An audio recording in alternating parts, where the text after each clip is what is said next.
Hi everybody, welcome to this week's quite late midweek thought for the day, but I thought I'd just catch you up on what we did this week. Thursday was very busy, so that's why it's been delayed.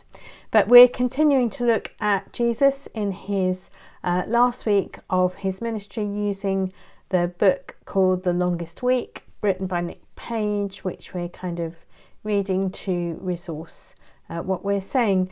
So this week we were looking at Jesus cleansing the temple. So I'm going to read from Matthew 21. I'm going to read verses 12 to 17. Then Jesus entered the temple and drove out all who were selling and buying in the temple, and he overturned the tables of the money changers and the seats of those who sold doves. He said to them, "It is written, 'My house shall be called a house of prayer,' but you are making it a den of robbers." The blind and the lame came to him in the temple, and he cured them. But when the chief priests and the scribes saw the amazing things that he did, and heard the children crying out in the temple, "Hosanna to the Son of David," they became angry and said to him, "Do you hear what these are saying?" Jesus said to them, "Yes, I have. Have you never read, out of the mouths of infants and nursing babies, you have prepared praise for yourself?" He left them, went out of the city to Bethany, and spent the night there. So that's our reading for today. So you can see that at this point, it's placed immediately after the Jesus going to having the Palm Sunday, what we celebrate on Palm Sunday processions. So Jesus entering the Jerusalem. So this comes on next in Matthew's Gospel. So it's the next day after that. So the next day. So Jesus is going into the temple, and the temple is this big building, and it has this big courtyard. So it's probably the outside courtyard, the court of the Gentiles, is probably the biggest single flat space in the city of Jerusalem. It's got vaults and ways to build it up. You have to go up through stairs to get into it from most parts of the city. So it's a big space, and then you have the inner court, the court for the Jewish people, where men and some women, depending, can go into. Then you have the next courtyard, which only Jewish men can go into. Then you have the sanctuary area itself, and the kind of Holy of Holies within there. So it's a series of courtyards which get gradually smaller and smaller. Jesus is in the outside courtyard. So this is really interesting. Kind of conundrum for Jesus. So Jesus is there, and he gets upset with the money lenders. Now, I've told this story many times, and some of you will have heard it before, but when I was about 10 or 11 and living in Hertfordshire, we came to this area for a holiday. I think I must have been 11. And I remember going to visit Bath Abbey, and they had, now this could be wrong, but this is my memory. My memory is that they had green baize card tables with money stacked up on them, so you could pay your entrance fee to go into Bath Abbey. And I seem to remember going up to them and saying, "I don't think Jesus liked this. I don't think Jesus would like this."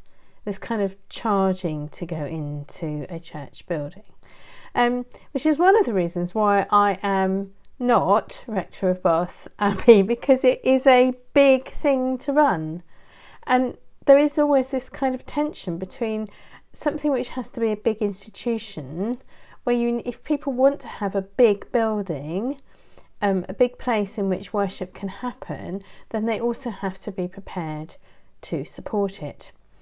Now, Jesus did pay his temple tax.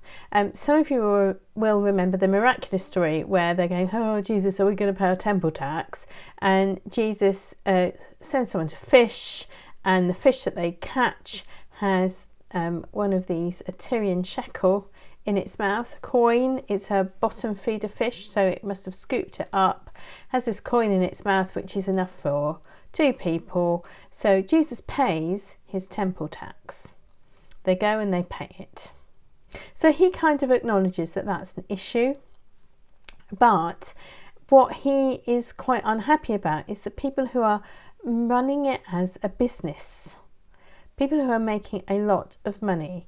So that we had talked about this before, that Jerusalem had become a big tourist centre, a big pilgrim centre, and Jesus is angry that people are making a lot of money and using the Lord's house to be this kind of business venture more than they needed to actually support the structures.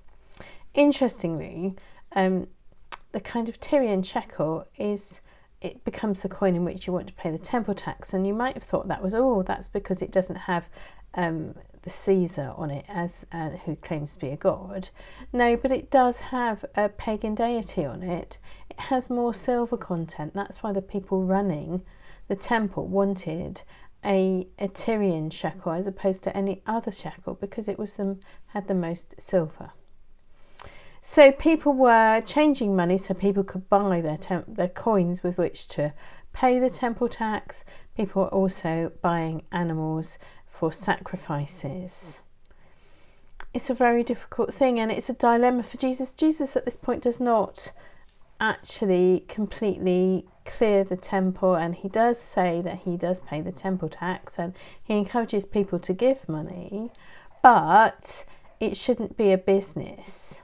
So we are stuck with this in very much the same way at the moment in our lives.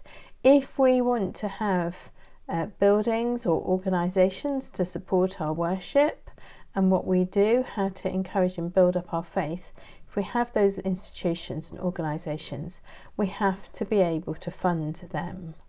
On a very simple level, we need to be able to pay the electricity bill, we need to be able to pay our repair costs, we need to be able to pay the insurance. So we do have to have some money. But how we gather that, what we think about that, how we do that is important.